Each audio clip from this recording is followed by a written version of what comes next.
Paano naman kapag sinuot ni Aldez ang kanyang item? Ito yung recommended item sa akin ni Aldez. First item. Tough boots. Kaya nga lang mali-mali yung size na napili niya. Second item. Thunderbelt. Ito yung dahilan kung bakit minsan tinatawag siyang Aldog. Third item. Blade of Heptasis. Putulan muna natin ang isang kamay. Yawa! Para sa kanyang physical attack.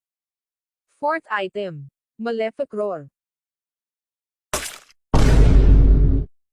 Ginagamit ito pang execute ng kalaban lalo na kapag si Layla sigurado wasak talaga. Fifth item. Antique Cuirass.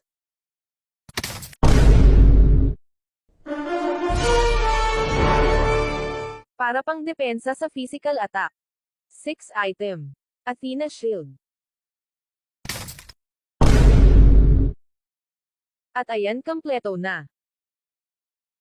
Sandali lang. Baka naman.